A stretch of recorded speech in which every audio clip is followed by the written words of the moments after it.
Walang preno kung bumatikos, malalim at makatwirang komentaryo.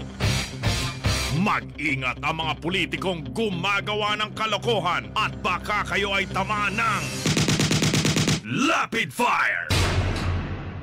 Hindi raw po mga kaibigan lalahok sa revolutionary government. Sa panawagang yan, ang Armed Forces of the Philippines ayon po kay AFP Chief of Staff Gapay. Meron na namang emergency powers na iniisip pong ipagkaloob kay Presidente Duterte itong mga SSB sa House of SSB, House of Sip-Sip Buto, para daw ayusin yun daw mga katarantaduhan at katiwalian sa PhilHealth. Kayo po ba'y naniniwala ron?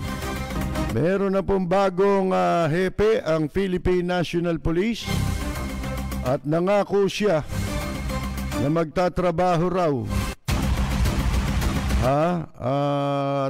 para maibalik ang tiwala at respeto ng publiko sa Philippine National Police.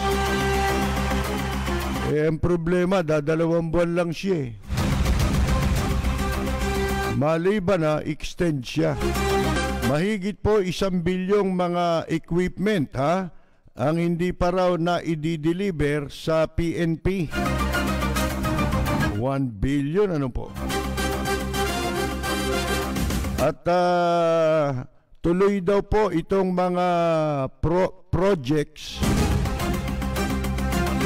ng mga kumpanyang may kinalaman po sa mga nagtayo diyan po sa ating mga teritoryo. Dito naman sa lalong-lalo na sa airport na bubuksan daw at gagawin dyan sa Cavite. 20 immigration personnel na sangkot po sa pastillas ang sasampahan daw ng kaso o sinampahan ng kaso. Ang problema, hindi kasama matataas na opisyal. Yung mga kasukasuhan kunya-kunyari ang kaso.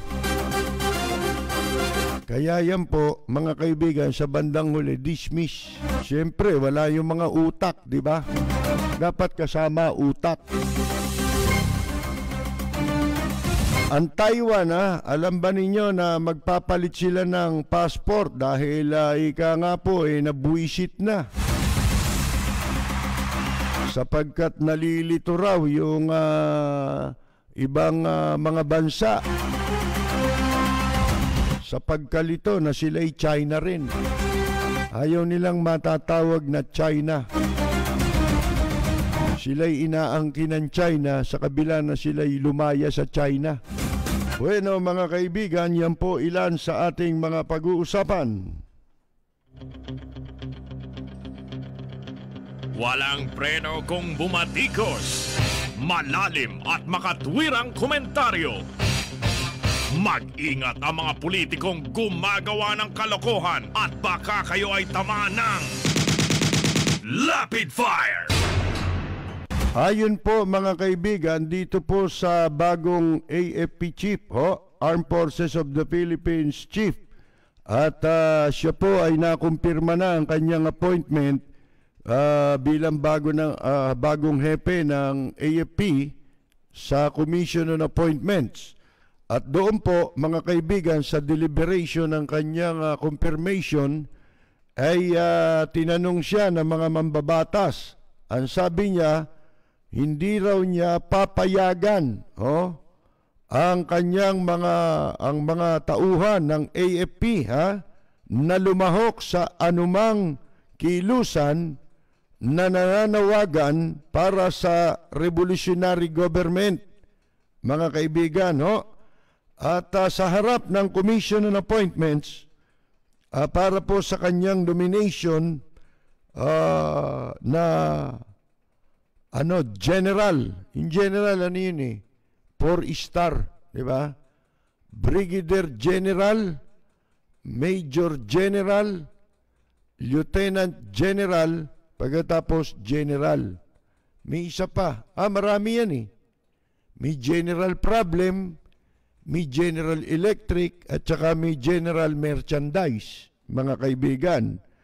Ngayon, yun daw, ayon dito kay Lieutenant General Gilbert Gapay, yung pagtatatag ng revolutionary government ay lalong makakapinsala sa halip na makabuti sa kasalukuyang panahon sa ating bansa. Mga kaibigan, yan ang sabi niya. Ibig sabihin, may pasubali rin yun, ano? At this point in time, ang sabi po niya, paano later on, di ba? Yan ang isa sa tinanong sa kanya. Ang sabi niya, we are entitled individually. Anong entitled? Bawal yun. May batas na nagbabawal. Wala kayong entitlement pagdating sa any political activities, mga kaibigan. Especially, itong panawagan na revolutionary government, sapagkat ito ay paglapastangan sa saligang batas. Kung yung mga political exercise, halimbawa, mga partisan politics, bawal na nga yan eh. Sa sino mang nasa gobyerno, lalo na sa Armed Forces of the Philippines, sapagkat, mga kaibigan, sumumpa sila dyan eh, sa ating saligang batas. Ngayon, sabi niya, we are entitled individually, but as Armed Forces of the Philippines, we will not allow anybody to be part. Dapat alam ng mga sundalo niya ito, di ba? Problema, baka hindi alam ng sundalo mo yan. Kailangan magkaroon kayo ng orientation dyan, sarili, na hindi tayo lalahok sa anumang katarantaduhan na nananawagan na tayo'y magrevolusyon laban sa konstitusyon at itaguyod natin revolutionary government. Bay, labag sa batas yun, pangalan pa lang, nakakatakot na, revolusyon eh, mga kaibigan eh. We will not allow anybody to be part of this movement and to actively participate in the furtherance of the goals and objectives. Hindi raw nila papayagan ng aktibong pakikilahok at maging bahagi ng anumang kilusan na nagsusulong na matamo ang kanilang hinahangad ng grupong ito na nagtutulak na magtatag ng revolutionary government ayon po kay Gapay. Siyempre, commission on appointments pa lang yan, hindi natin alam pagka kumpirmado na yung after the confirmation is another story. Sabi nga po, di ba? The AFP chief also reiterated his previous stand on calls for a revolutionary government. Dahil nung una, nagsalita na rin siya dyan. Ang sabi niya, the AFP does not support, hindi sinusuportahan ng Armed Forces of the Philippines itong kilusang ito na nananawagan sa pagtatatag ng revolutionary government. It is, sabi niya ito it is unconstitutional and we find it politically motivated. Ayun po, mga kaibigan. Para daw sa kanila, yan unconstitutional o labag sa konstitusyon. At yan po ay politically motivated. Sabi ko nga, Ito nga sabi ni Pangulong Duterte, di ba, noong isang araw, sabi ko nga, yung revolutionary government should not be discussed in sub rosa or secrecy. Hindi dapat lihim na pinag-uusapan. It should be discussed publicly, including the military. Ba hindi? Pag pinag-usapan nyo yan, nagpupulong kayo. Gumagawa kayo ng plano. Pinagbabalakan ninyo ang gobyerno na ibaksak ang konstitusyon. Hindi ba labag sa batas yun? Yun rebellion yun Kung tawagin nilang kaso, inciting to sedition, mga kaibigan. Para sa akin, maliwanag. Dahil maliwanag ang hinihingi nila na revolutionary government, abay, open rebellion yan, mga kaibigan.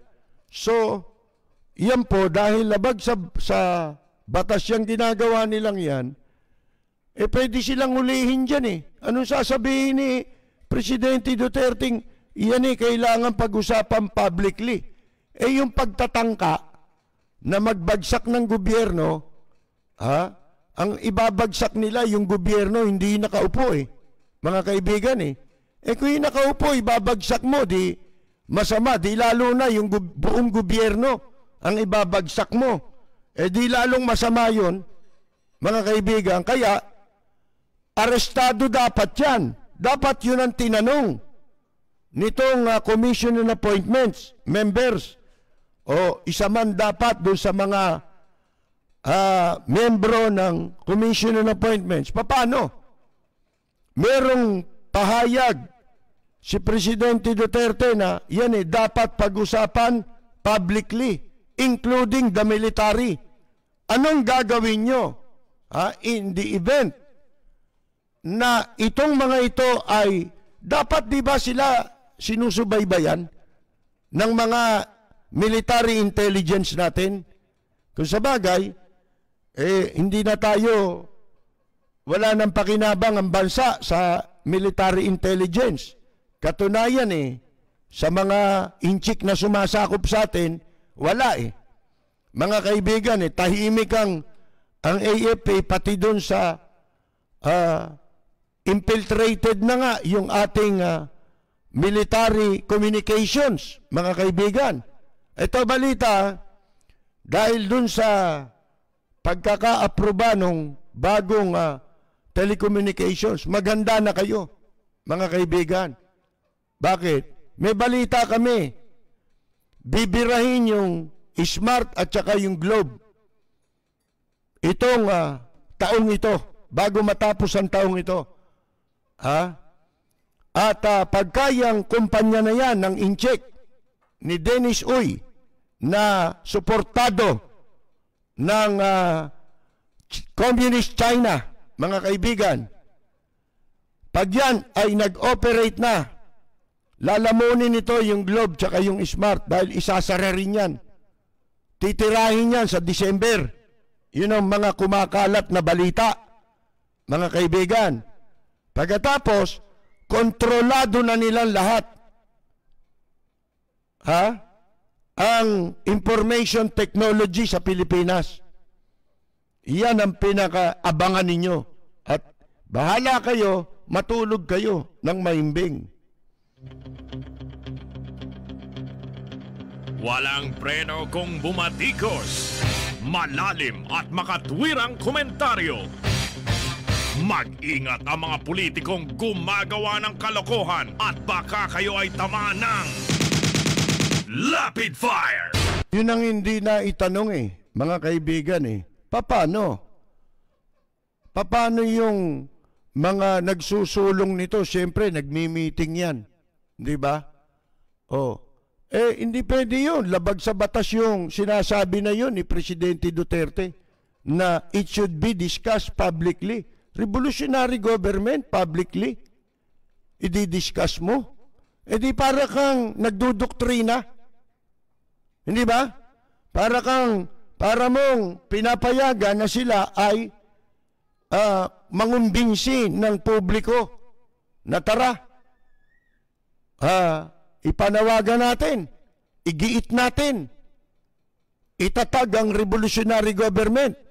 Sipin mo, laban sa gobyerno, panibagong gobyerno, laban sa umiiral na gobyerno, mga kaibigan. Pero hindi laban sa nakaupo. Sabi ko nga sa inyo, kung laban sa nakaupo, labag sa batas di lalo yung buong gobyerno, di ba yun din ang pakay ng mga komunista? Ibagsak ang gobyerno mismo, hindi ba? Mga kaibigan, pagka kasama nila yung gagawa ng magbabagsak sa gobyerno, hindi labag sa batas, at kailangan pag-usapan publicly. Mga sira na ba ulo nitong mga taong ito, mga kaibigan? Hindi na ho ito tumutugma sa normal na pag-iisip.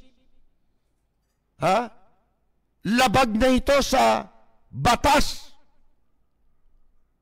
mga kaibigan. Yung mga ganyan alam mo ninyo, tawag dyan. Natatandaan ba ninyo na patalsik si Justice Corona? Ano naging kaso labang kay Justice Corona? Betrayal of public trust. Di ba ito masahol pa sa betrayal of public trust ito? Kaya lang hindi siya pwedeng ma-impeach. Hindi dahil sa wala sa batas. Kung hindi, hawak na lahat Sino mag-i-impeach niya? Mag-file ka ng impeachment? Pagka-file mo, pupunitin lang ng Kongreso. Anong impeachment? Pero labag sa batas yun, At yung gagawin mo, halimbawa, nag-file ka ng impeachment complaint, sobra-sobra na Patong-patong na ang mga tahasang paglabag sa batas. Ito, katulad niyan, pinapanukala ng mga sip-sip boot. Sabi ko sa inyo walang politiko na naghahangad. Yung wala na, konti na lang siguro. Kung meron man, hindi na sila active ngayon. Kaya ako hindi naniniwala na rin minsan sa mga nasa oposisyon. Masyadong mabagal ang pag-iisip at paggawa ng kaukulang hakbang kung kailan sila magsasalita at kung ano ang dapat nilang tumbuking issue. Mga kaibigan, ito lang sobra-sobra na Hindi naman tayo umaasang i-impeach yan. Kasi nga tanggapin natin ang katotohanan. Dahil na rin sa mga Pilipino. Betrayal of public trust yan. Isipin mo, presidente pa ang nag-uudyok sa kanila. Sige. Ano ba ibig sabihin ng discussion? Paano mo pag-uusapan niya kung hindi mo sila inuudyokan na, sige, ipropaganda ninyo. Diba? Palaganapin ninyo. Isulong ninyo. Mga kaibigan, alam nyo, hindi porke merong sumusuporta, nagiging tama ang mali. Sapagkat, yung pa rin sinasabi natin ang totoo. Ano yung totoo? Yung tama, hindi pwedeng maging mali yun. Yung mali, hindi pwedeng maging tama yun. Bakit? Sapagkat hindi mo pwedeng baguhin ang katotohanan. Mga kaibigan, kahit pa sabihin mong maraming unggoy ang naniniwala dyan na ako naman naniniwalang hindi. Kaya nga ang military hindi sila makapag-commit. Kahit na alam mong ang military, mga kaibigan, walang ginagawa, pero hindi sila makapag-commit. Bakit? Alam nyo kasi, yan, magkakaalaman yan eh. Wala naman public support yan eh. Mga kaibigan eh. Sila-sila lang yan. Kumbaga eh, parang palakayan. Yung mga nagsusulong ng revolutionary government na kokak ng kokak. Yung mga palaka sa balon na nasa loob ng balon. Kaya kokak ng kokak yun kasi akala nila yung balon, yun ang mundo. Hindi nila alam sa labas ng balon, may mundo pa. Hindi ho ba, mga kaibigan? Kung tutusin mo, wala nang public support yan. Alin?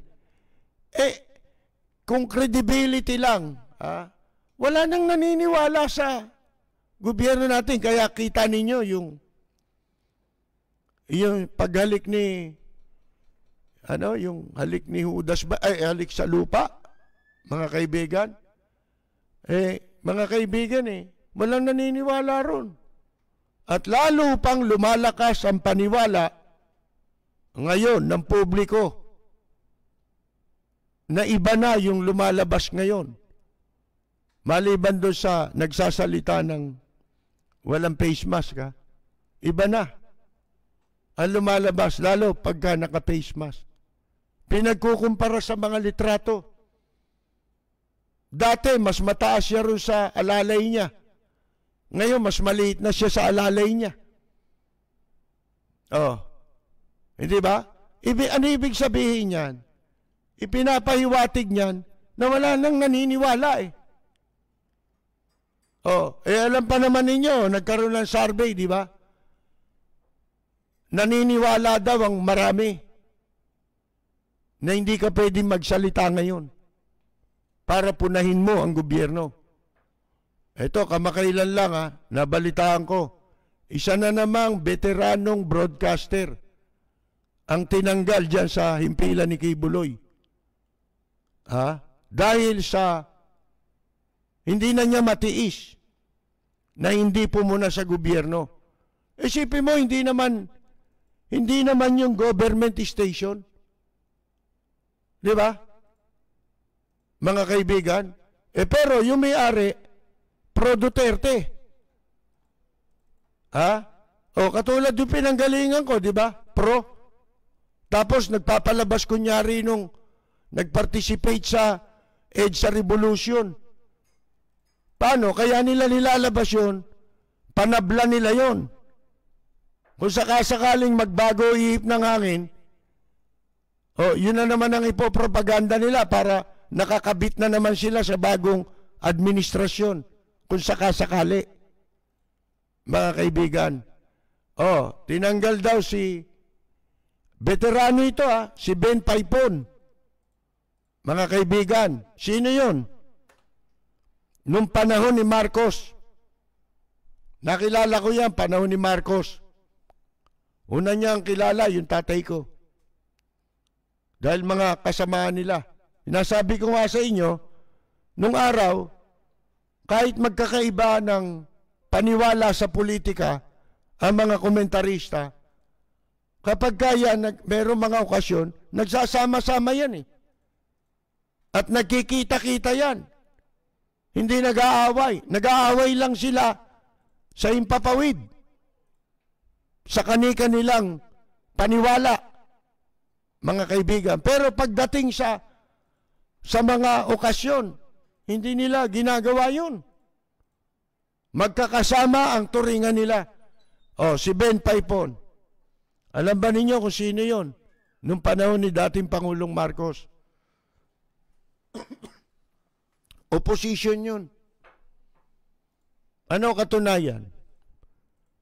Nandun niya sa Radio Veritas, mga kaibigan, sa himpilan ng simbahan. Doon niya nagbo-broadcast. Alam ba ninyo si Ninoy Aquino? Iyan ang naka-interview yung Radio Veritas.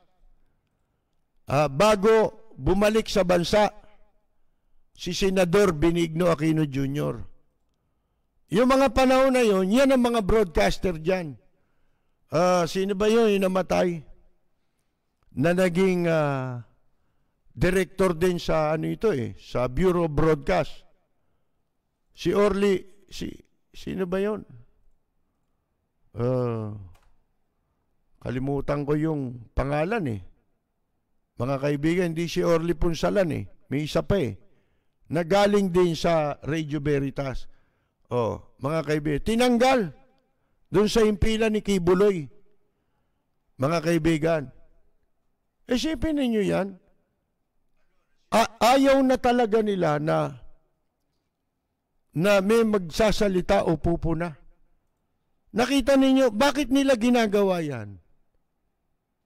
Kasi po, yung himpila, ang daming himpilan ito'y sa kabila. Na napakaraming himpilan ang pinatatakbo ng gobyerno sa ilalim ng Presidential Kawatan Operations Office. Mga kaibigan. Pero bakit nila sinusupil ang kalayaan sa pamamahayag? Hindi nila gagawin yan kung ganun pa kapopular ang suporta at pagtitiwala ng publiko kay Presidente Duterte.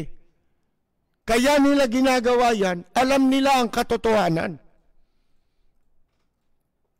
Yung mga survey, propaganda lang yan. Mga kaibigan.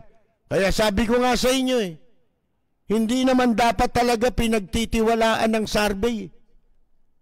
Marami lang matigas ang ulo nagbabase sa survey. Mga kaibigan, bakit nila binubusalan yung mga mamamahayag? Simple lang kundi mga idiot Mga kaibigan Ibig sabihin, hindi epektibo ang mga himpilan na pinatatakbo ng gobyerno. Pero kung makaubos ng pondo, mga kaibigan, sobra-sobra. Nakaw na po Halos Sipin ninyo, ilan ang himpilan ng radyo na nasa ilalim ng PCOO ang nagpapatakbo, yung Bureau of Broadcast na kamakailan lang ay sinita ng Commission on Audit dahil sa pagsandok ng pondo, labag sa batas. Ibig sabihin, irregularity yun. Lalo na nung ASEAN na ginawa dito sa Pilipinas. Mga kaibigan, kulang 1 bilyon 700 milyon ang nawala sa pondo. Mga kaibigan, winalanghiya yung pondo, yung budget. Ang hindi ma-account mahigit sa 700 milyon. Mga kaibigan, ang daming himpilan sa ilalim ng Bureau of Broadcast at ng Philippine Broadcasting Service na sa buong Pilipinas yan iba pa yung Channel 4. Mga kaibigan, ibig sabihin, failure. Yung pagiging failure nila.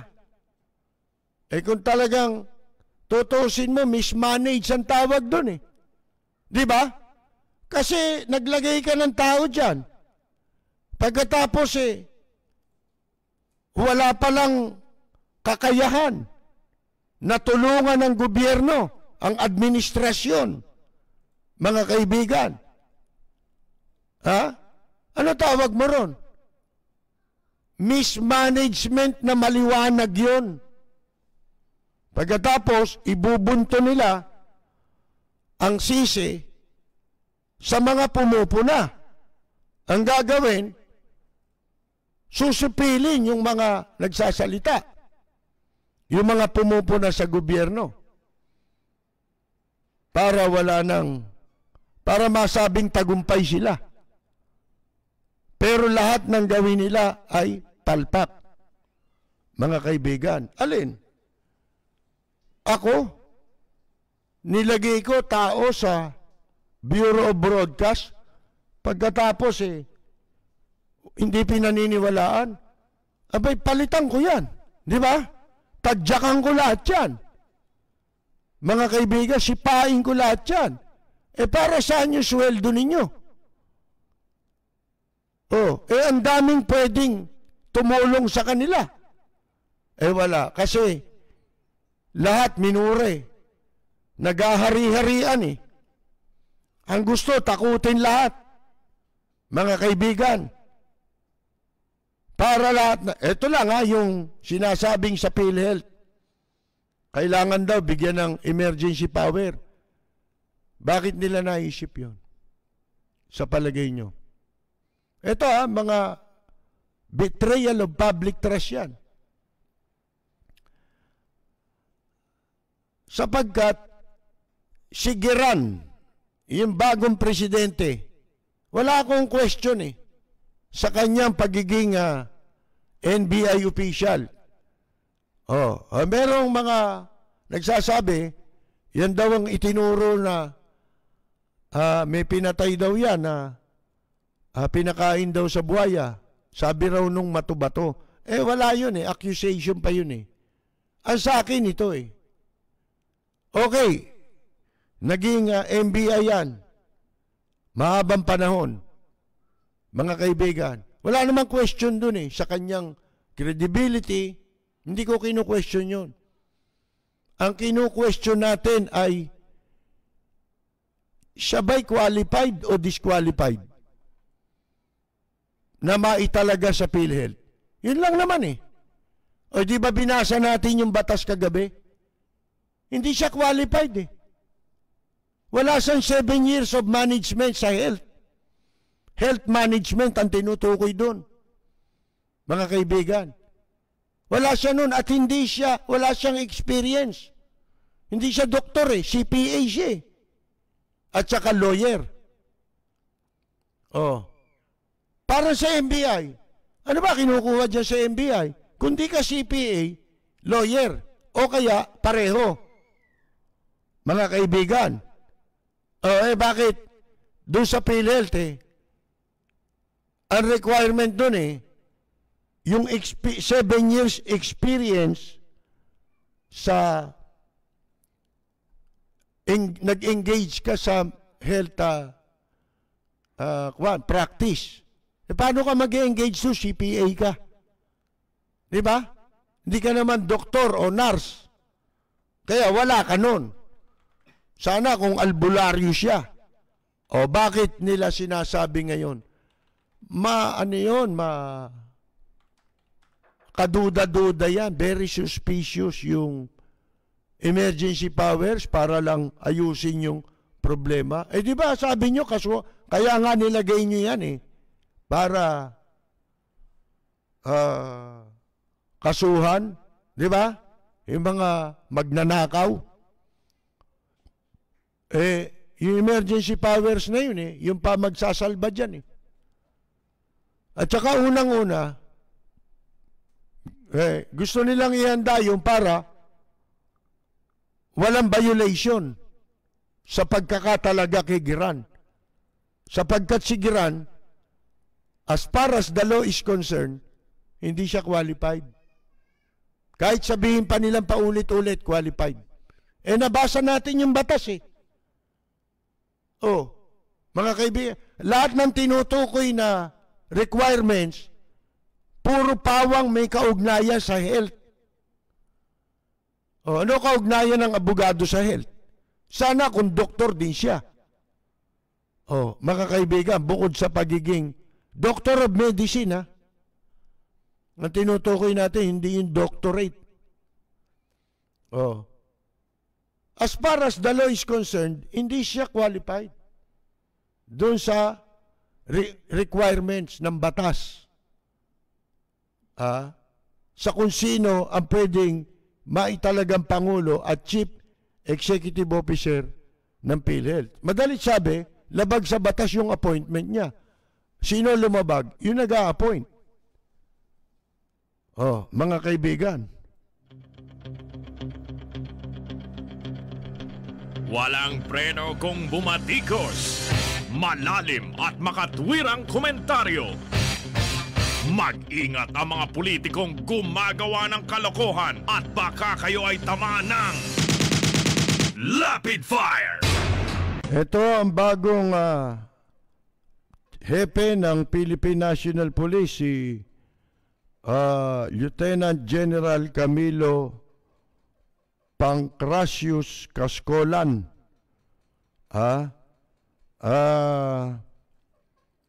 Siya po ang pumalit dito sa nagretirong si Archie Gamboa. Dahil po sa mandatory age requirement o retirement age of 56. Ngayon, mga kaibigan, si Cascolan ay qualified din daw. Pero ang ano dito, meron siyang sinabi na siya ay ano sabi niya, na marami siyang gagawin gagawin niya raw ibabalik yung tiwala at at respeto ng publiko sa Philippine National Police. Hari nawa, sino ba ang hindi naghahangad na magawa yan nitong bagong PNP chief? Suportado ka namin kung totoo yan sinasabi mo, di ba? Hari nawa ay magkatotoo. Bakit ho? Dadalawang buwan lang siya. Ngayon, kung extend naman siya, masisira naman yung kwan. Yung sistema ng retirement age dyan sa PNP. Lagi na lang ganyan, di ba? Katunayan nga, sabi ko sa inyo nung panahon ni dating Pangulong Marcos, mga pinaglalabang hindi totoo ng mga nag-rebuilding sundalo nun, hindi naman pala totoo.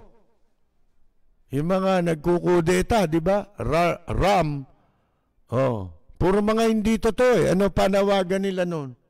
Pagbatikos nila kay Marcos, hindi raw nasusunod.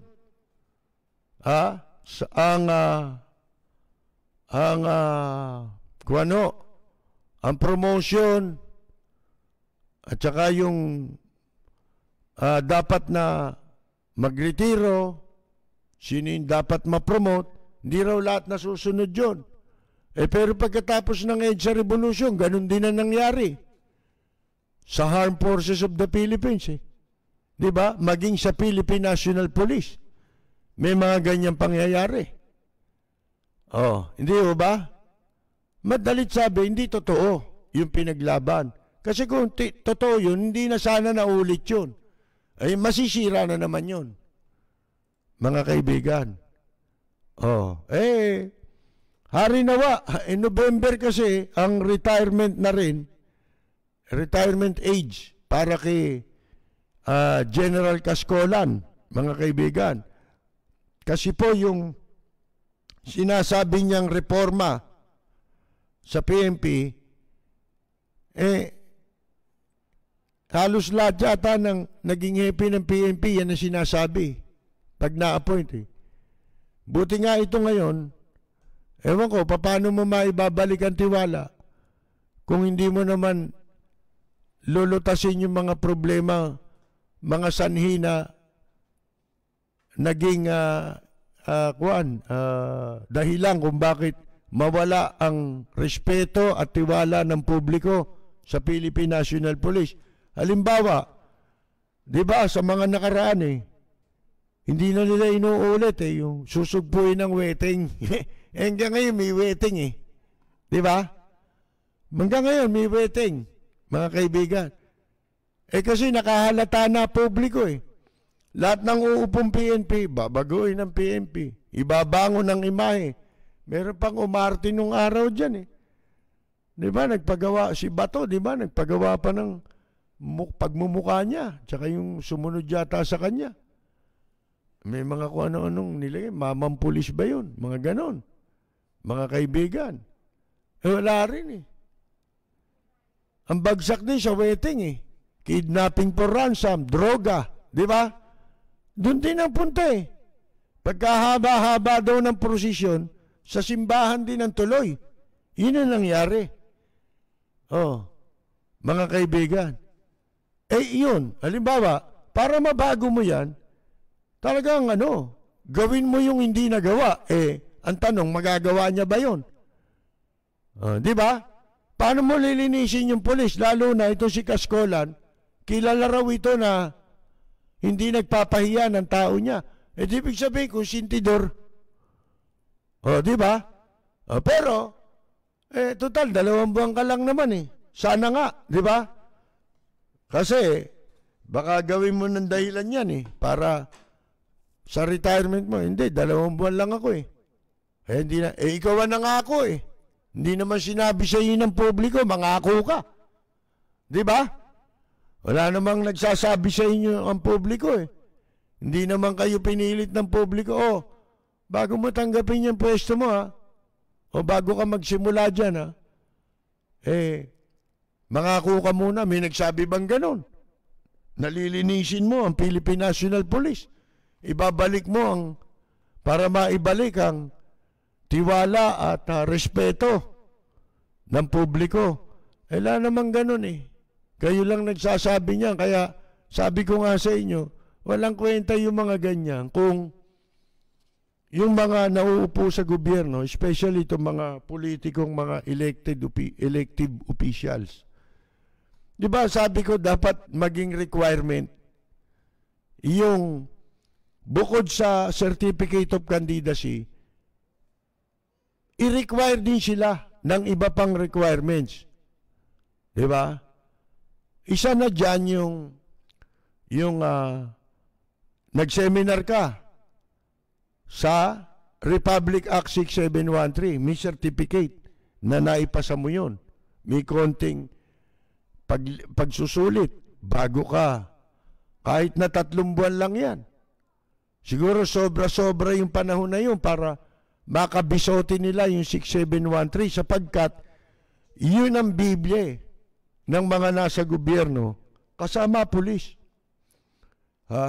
Para alam mo lahat ang gagampanan mong tungkulin sa gobyerno. Kaya nga, hindi ba, kapag may nadidimanda ng pagnanakaw, anti-graft, laging nakakabit yung hindi ka lang kinakasuhan sa pagnanakaw, kundi kinakasuhan ka rin ng paglabag sa Republic Act 6713. Bakit? Hindi mo sinunod yun eh. Hindi mo ginawa. Kaya sabi ko sa inyo, halimbawa, kamukha niya, no? Ayan. May sinasabi, ibabalik ko tiwala. Respeto. Dapat yan, under oath eh. Dapat pati sa mga ganyang opisyal, i-require na yan eh. Pipirma ka. Yan yung ipinangako mo, pirmahan mo. Under oath. At kapag yan ay hindi mo nagawa, natapos ang termino mo sa November, hindi mo nagawa yan sa pulis. Pati yung mga elective official, ganyan dapat lahat, impapasok sa politika. Kung ano yung mga pinapangako, susulat, pipirmahan, susumpaan. Ang kaakibat na parusa, pagka hindi mo natupad yun, ban ka na o perpetual disqualified ka na humawak ng anumang public position o anumang posisyon sa gobyerno. Kahit barangay tanod, hindi ka na pwede. Dapat, di ba? Kasi niloko mo eh. Yung publiko, di ba yun ang lagi nating nagiging karanasan? Pagkatapos na makaluklok yung ibinoto mo, O kaya, may itinalaga. Ang gaganda ng sinasabi, katulad ng sinasabi nila Tito Soto, di ba? Sa mga ina-appoint, lalo kay Giran. Okay lang yun eh. Walang problema eh. Yan daw eh. Malinis ang pangalan. Mga kaibigan. Kala mo, pag si Soto, pagka sinabi niyang gano'n, para siya dumadakila yung tao pagka nagsalita siya. Halimbawa, nagpatotoo dun sa tao, di ba? Magaling yan. Akala mo ba siya holy water eh? Di ba? Para siyang holy water na ibinuhos mo rin sa kriminal at lilinis na. O kaya para siyang holy water, pag ibinuhos mo sa kanal, pwede mong inumin yung tubig ng kanal, mga kaibigan. Ganun ang postura ni Soto eh. Gustong makakumpetensya si Virgin Mary, mga kaibigan eh. Parang virgin na virgin sa corruption si Tito Soto eh. Pagdating sa corruption, di ba? Virgin eh. Mabibigo tayo. Pagka naiboto mo na, naitalaga yung tao, pinuri pa. Di ba ako nga? Andalas, pagka inanga mo yung tao, o kaya gusto mong bigyan ng moral support, di ba? Pinupuri pa natin eh. Pagka medyo maganda pangalan, maayos ang sinabi, sa bandang huli, hindi pa nagtatagal eh. Mawawalan ka na ng gana, iba na sinasabi, iba yung ginagawa. Di ba? So, importante yun. Dapat yung mga yan pinapipirma. Na parang, kasi kontrata yan eh, sa taong bayan, yung pagpasok mo sa public office. Sabi pa nga, di ba, a public office is a public trust. Pagkatapos, yung trust, pinagtataksilan mo eh. Yun, betrayal of public trust nga tawag doon, di ba? Kasi pag betrayal of public trust, malawak yun. Lahat ng pwedeng ipakahulugan mo na pinagtaksilan mo ang tiwala ng publiko, ginancho mo ang tiwala ng publiko, betrayal of public trust yun. Si Erap, betrayal of public trust. Hindi pala, a public office is a public trust, Ken. Si Erap yun. Mga kaibigan. Ngayon, ganun dapat. Pagka hindi mo natupad, inappoint ka, lalo yung mga head na, di ba? Mga ganyang katataas na ang pwesto. Katulad sa sinasabi, iminumungkahi natin gawin sa mga tatakbo sa politika, dapat ganyan na rin sa kanila. Bukod pa yan doon sa kanilang talagang saguting indirectly sa mga katiwalian. Meron kang pinapangako sa taong bayan eh. Paano kung hindi mo matupad? Total, retired na ako. Ano pa magagawa nyo? Bye-bye. Ganun ba lang yun? Di ba may panloloko yun? Di ba deception yun? Mga kaibigan. Pero tayo nga po, sabi ko nga kanina, ginagawa natin ang pagpuna hindi dahil sa ayaw natin sa kanila. Hindi. Ang gustong-gusto natin, magtagumpay sila. Ang may ayaw sila eh. Mga kaibigan eh. Pati itong mga politiko, ayaw nila yan. Masisira ang kamada. Mawawala na sila ng oportunidad at baka pag masyado ng mataas ang pamantayan, kaya yung mga yan, halimbawa, yung mga politiko pag yung mga yan nakakita ng matinong opisyal, ayaw nila yun. Ayaw nila magtagumpay yung opisyal na ganon. Ang pipiliin niyan yung magnanakaw din, susuportahan. gagawin nilang kaalyado. Mga kaibigan, bakit? Ayaw nila ng merong mabuting pagtutularan. Kasi pag nakita ng publiko, may maganda, may gumagawa ng mabuti, kamukha si Lim, di ba? Iba ang dedikasyon ni Lim, talagang totohanan yung kanya. Pag lumapit nga yung tao dyan na napagkaitan ng katarungan, totoo Talagang gagawin Ayaw niya talaga yung may naaagrabyado na tao.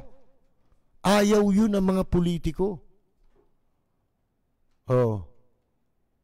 Kaya nung bandang uli, hindi nila na sinuportahan si Lim Di ba? Lalo na nung nasa Senado si Lim. Isipin mo, kabago-bagong upo ni Lim ang ipinail na panukalang batas, buwagin ng pork barrel, tapos gumawa ng enabling law para maipatupad yung nasasaad sa saligang batas na anti-political dynasty. Ano pa isa? Ipagbawal yung gawing civil case ang kasong libelo. Kauupong-kauupo. Isipin ninyo yan. Sino unang tatamaan doon? Kaninong interes ang maaapektuhan doon sa mga panukalang batas na yun ni Lim? Di mga kasama niya mismo sa Senado. Kaya tuwan-tuwa sila nung nag-resign si Lim bilang senador Hindi tinapos yung 6 na taon. Mga kaibigan, bakit? Paano? Ayaw ni Lim ng kunyari. Hindi siya sanay nung hindi nagtatrabaho. Doon pala sa Senado, pinakatrabaho mo na yung magtalumpati ka minsan Privilege speech Tapos wala ka nang ginagawa, kakamot ka lang ng itlog, nagyayabang ka lang. Ayaw ni Lim ng ganon. Sanay si Lim, gumising ng alas 5 ng umaga, magja-jogging, papasok sa trabaho. May ginagawa, may sinusolusyonan, may nilulutas. Ganon Ayaw nila ng ganon. Kaya nauubos. Kada 80, ang WBL patuloy na naglilingkod sa inyo sa pamamagitan ng magaganda at piling-piling programa mula Lunes hanggang Linggo. Aaliwin kayo ng aming kilalang mga komentarista at public service program. Ito lamang sa himpilan ng DWBL.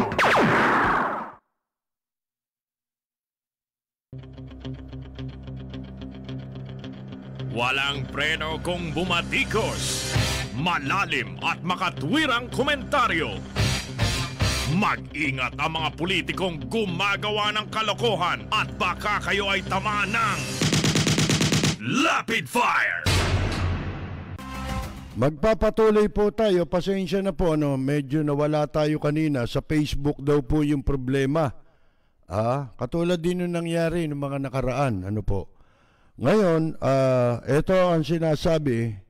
Ituloy daw po ng gobyerno yung pong Chinese-backed projects kahit na blacklist sa Estados Unidos. Ito pong 24 na state-owned, pag-aari ng gobyerno ng Inchik na mga kumpanya na sangkot po doon sa massive reclamation o yung pagtatambak doon sa ating mga pag-aaring teritoryo. Napalundag si si Locsin, bigla na naman sumirko Ito stuntman si Locsin, mga kaibigan. Si Boy Finger, akalain ninyo, sabi, tama na naman daw si Presidente Duterte dyan dahil iginigiit na ito raw sovereignty, bahagi raw ng soberenya yan, yung pagpapasya dyan. Kita na ninyo, pagdating sa kontrata, may soberenya. Pero doon sa inaagaw nating teritoryo, bakit? Wala ba tayong soberenya ron?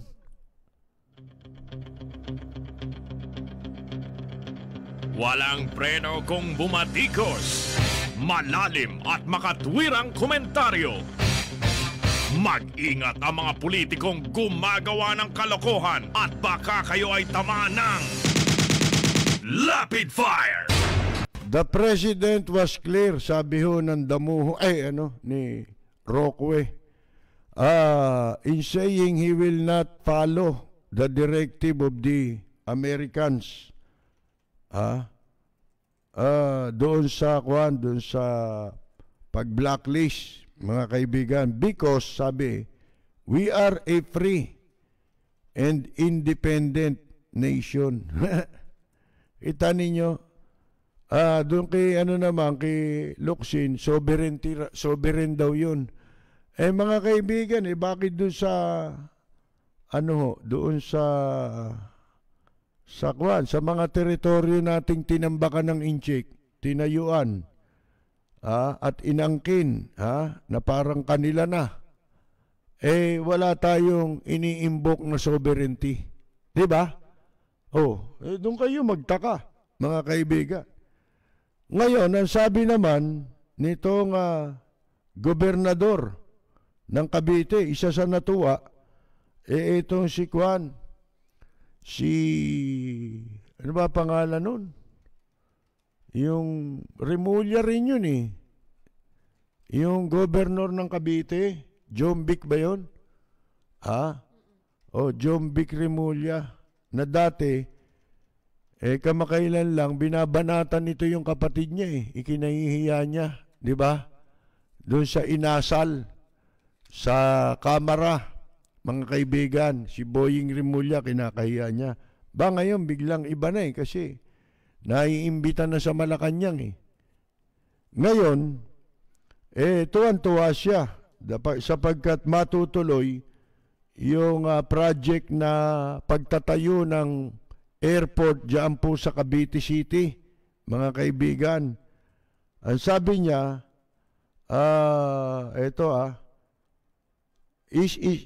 Remulla is standing by joint venture partner CCCC. 4 na puro China even after the latter was placed in a United States sanction list. Kita ninyo, ito talaga mga traidor sa bayan ito Sabi ni Remulla, kanya raw tinututulan yung panawagan ni Locsin na i-terminate yung contract with Chinese companies. Naglolokohan lang tayo, madalit sabi. Naglolokohan itong mga ito. Kunyari, isang beses sasabihin. Kaya kita nyo, maging sa international community, wala nang kredibilidad itong administrasyong kasalukuyan, mga kaibigan, dahil sa parang nanloloko. So, wag na tayong umasa na magkakaroon pa ng magandang relasyon itong administrasyon. Tayong mga Pilipino, wala naman tayong masamang tinapay di ba? Sa mga kaalyado nating bansa Amerika, lahat yan. Maliban sa inchik. Sapagkat, yun nga, tayo po ay nilalapastangan at tayo ay nilulupig nitong China. Ang problema, sabi ko nga sa inyo, itong mga politiko itong mga politikong ito, yung mali, yun ang gusto nilang mangyari. Sapagkat sa mali, doon sila may pagkakataon. Katulad nito, may kontrata pala itong si Remulla. Joint venture partnership doon sa kumpanya na kasali doon sa... Hindi ba, bakit ba natin gusto na ma-terminate? Kita ninyo ang paninindigan ng Amerika, tinerminate. Tayo, bakit natin dapat gawin yun? Sapagkat yun ang tanging paraan.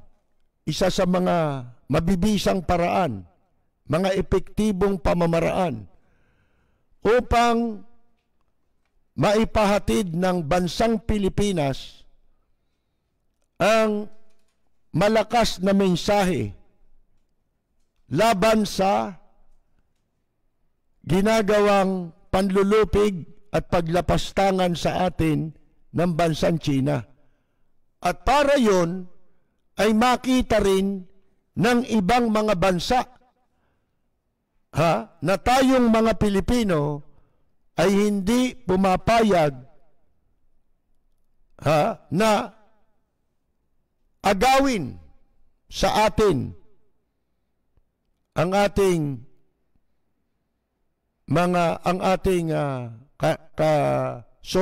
soberenya diyan sa mga teritoryong 'yan. Yun ang magiging magsisilbi. Pero sana maintindihan nating mga Pilipino na wala tayong gobyerno pagdating sa ganyan, sa soberenya ng Pilipinas, sa ginagawa ng China laban sa atin. At dapat din itong maging maliwanag sa Armed Forces of the Philippines. Mga kaibigan, tignan ninyo, itong si Remulla pala may kontrata na dyan. Sipin ninyo, di ba katraidoran sa bayan yan? Nakikipagkontrata ka sa mga walang yan na lumalapastangan at lumulupig sa atin? Hindi ba yan katraidoran yan? Kaya marami tuloy ang naniniwala, nagkakaroon ng maling paniwala na ang lahat ng mga ng mga taga Cavite nagmana kay General Emilio Aguinaldo. Dami tuloy nagkakamali ng ganyang paniwala kasi marami rin akong kaibigang Caviteño. Hindi naman, di ba? Mga kaibigan. Dahil diyan kina Lacson, yan, kina Remulla, bagay. Yung ang Island Cove, di ba? Yun ang pinakamalaking teritoryo ng Pogo ngayon. Chinese Pogo dito sa Pilipinas. Di ba ibinenta nila yan sa Incheck? At kasama nga sa pakinabang, kaya hindi nila pwedeng kansilahin itong mga kontratang ito, nagbigay na Di ba? Bayad na sila dyan, kaya hindi nga nila maipaglaban, pati ang hanap buhay ng mga Pilipino. Kaya hindi mo matatawag na investment yan. Kontrata lang, private contract nila yan. Kung tutuusin ninyo. Gamit ang posisyon sa gobyerno, parang pribadong transaksyon nila na ipinagbibili ang mga ari-arian sa Pilipinas. Kaya walang walang mga empleyadong Pilipino. Gagawa ng project pero puro inchik din ang nagsisipagtrabaho. Sipin ninyo. Di ba ang takbo ng kanilang transaksyon parang pribado? Gamit nila property ng Pilipinas at sa ngalan ng sambayan ng Pilipino, ipinapasok tayo sa mga disadvantageous contract. Hindi lang basta disadvantageous, kataksilan pa sa bansang Pilipinas. Sapagkat hindi tayo dapat gumagawa nagbibigay ng pagkakataong pagkakitaan tayo ng mga taong lumulupig sa atin, ng mga bansang lumulupig sa atin at lumalapastangan sa atin. Walang ipinagkaiba ito sa panahon ng Hapon. Yung mga walang yan Pilipino, nagbebenta ng bakal sa Hapon, nagagawing bala laban sa atin. Isipin ninyo yan. Mga kaibigan, para ka nagbebenta ng bala, sa kaaway mo, nagagamitin laban sa atin. Hindi ba? Ganun o eh. Oh. Ito sabi ang gagawa pa lang nga rito, inamin na ng gobyerno na ang talagang gagawa, talagang inchik nga. Yung involved nga doon sa pagre-reclaim sa ating mga isla na teritoryo ng Pilipinas. Inamin nila, ito, katulad niyan. Ito palang CACC, sabi ni Remulla, and I believe in their sincere. Sipin mo yan. Wala kaming pakialam sa sincerity. Ang pinakikialaman namin, bakit ninyo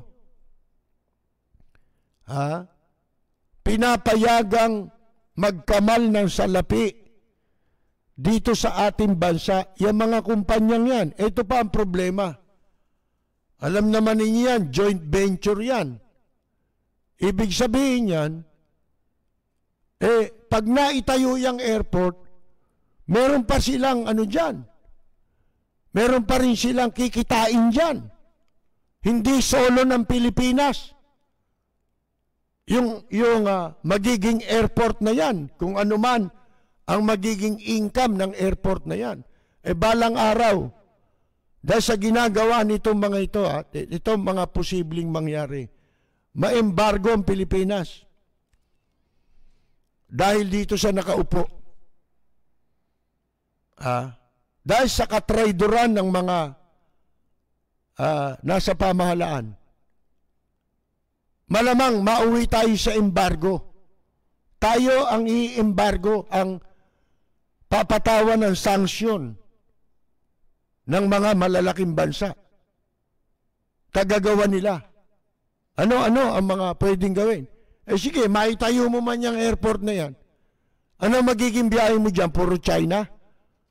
Paano kung isanksyon tayo ng buong mundo sa pangunguna ng Amerika? Wala nang magta-travel sa Pilipinas. Wala nang pwedeng mga airline na Amerikano ang bababa sa airport ng Pilipinas. Ganon din yung ibang mga bansa. Isa pa lang yun sa pwedeng gawing sanksyon o halimbawa na pwedeng gawing sanksyon laban sa Pilipinas. Walang preno kung bumatikos. Malalim at makatwirang komentaryo. Mag-ingat ang mga politikong gumagawa ng kalokohan at baka kayo ay tamaan ng Lapid Fire! Naghain na raw ng reklamo ang NBI, mga kaibigan, laban sa 20 tauhan ng Bureau of Immigration dahil sa pagkakasangkot sa illegal escort service na nakilala sa tawag o bansag na pastillas racket para sa mga Chinese nationals. Mga kaibigan, yan daw ay isinampa na ng NBI. Pero hindi ho pinangalanan kung sino-sino ito. Pero ang balita ko, walang kasamang mataas na opisyal o yung mga directly involved. Hindi ko nga naitanong kung kasama si Dennis Pisngi. Yung inarbor sa akin sa kabilang himpilan, mga kaibigan. Inarbor nila yun eh. Nung pinagbababanatan ko yan habang iniimbestigahan yan, ibinubulgar natin yung bahay niyan, di ba? Yung Dennis Pisngi. Yan ang utak ng, isa sa mga utak ng sindikato dyan. Yan ang humahawak ng pera na kinikita doon sa pagpapapasok ng mga incheck dito sa bansang Pilipinas. Inarbor yan, noong namamahala nung istasyon. Hanggang ngayon, nandito pa sa akin yung text mga kaibigan Kesyo, tinulungan daw sila. Magkano? Yun ang tanong. Sa pangalan ni Lapid Fire. Walang preno kung bumatikos. Malalim at makatwirang komentaryo. Mag-ingat ang mga politikong gumagawa ng kalokohan at baka kayo ay tamaan ng Lapid Fire! Hindi ba nung isang araw lang natin pinag-uusapan ito? Wala pa yan, di ba? O, kita ninyo. Sabi nga natin, bakit pagkatapos imbestigahan ito ng Senado, tahimik na sila? Di ba? O, yung Dennis Pisngi, meron pang ano yan, may kabit pa yan eh, na immigration officer din eh. Mga kaibigan eh. Ilan ang bahay niyan? 5 ang bahay niyan. Sipi mo, karaniwang ka lang empleyado ng Bureau of Immigration. Oh, yung mga yan kasi nagpupunta sa China yan eh. Libre mga ticket niya, no? Dito, yung mga walang yang kasabwat nilang travel agency na nagpapasok ng incheck. Tsaka doon, good time yung mga yan. Libre lahat ang mga hotel niyan. Pag pumupunta sa China. Pero dito, hindi naman binanggit ang mga pangalan. At paano kung hindi kasama yung travel agency? Paano mo mabubuo yung kaso? Baka yan for formality sake lang yan. Para lang masabi na meron silang naisampang kaso. Hindi na nila sagot kung i-dismiss o upuan ng ombudsman. Diba? Kasi kung talagang gusto mong maparusahan yung mga kinakasuhan, dapat kasama mo lahat, diba? O paano si Commissioner Morente? Kung sabihin, hindi na mantikaan ang uso niyan, mga kaibigan. Paano yung mga kasabwat nila nila ng opisina ni Commissioner na travel agency? Yung dalawang travel agency dyan sa Binondo. Hindi kasama. Hindi buo yung sindikato. Yun na nagbibigay ng pera eh.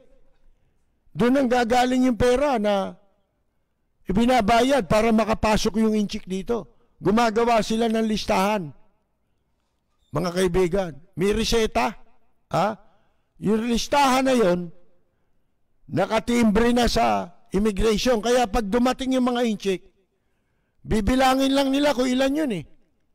Para pag kubra nila ng pinagati-hatian, alam nila kung magkano ang makukubra nila na bibiyakin sa kanilang lahat doon sa airport. At saka dito sa main office. Yung sa main office, doon hinahatag nitong mga travel agency yung bayad, yung suhol, mga kaibigan, para sa human trafficking, human smuggling ng mga Chekwa. Ang Taiwan po magbabago na ng kanilang passport, mga kaibigan. Tatanggalin na nila yung dating disenyo na mayroong nakasulat na China. Nakasulat sa salitang incheck. Dahil daw po dito sa nangyaring outbreak na ito ng coronavirus, nagkaproblema ang mga mamamayan ng Taiwan na makapasok sa ibang mga bansa as Taiwanese passport na dala, sapagkat sapagkat doon sa nakasulat na Republic of China. Ibig sabihin hinihigpitan pagka sa ibang bansa papasok in-check galing sa mainland China, sa communist China. Mga kaibigan, kaya ngayon aalisin na nila yon. Lalagay na lang nila Taiwan na nakasulat sa English letters. Aalisin na yung large English words na Republic of China. Aalisin na yun. Mga kaibigan, bakit? Ayun na nga eh. Yun na yung mga sanksyon sa'yo ng ibang bansa. At saka unang-una, sila nagdala niyang coronavirus na yan eh. Kaya may katwiran ang mga bansa, naigpitan sila. Nire-restrict sila. Di ba? Katulad dito, ang sinasabi natin, simple lang naman ang gagawin eh. Hindi lang yan basta pagpapail ng kaso, baliwala rin yan. Ha? Baliwala yan. Ang pinaka-importanting dapat gawin ng Senado, hindi para suporta, i-welcome yung pagpapail ng kaso. Wala yan. Ang dapat ninyong gawin, yung resolution na nananawagan, strongly, kamukha ng sinasabi ni Teddy Boy Kupal, Finger, mga kaibigan, na will strongly recommend. Sipin ninyo, hindi sinunod, di dapat mag-resign ka. Strongly sabi mo eh, di ba? Magka-strongly, merong nakataya, di ba? Yung alam mong hindi ka mapapahiya, di ba? Napahiya ka eh. Ngayon, bumaliktad na naman siya. Tama naman daw si Presidente Duterte.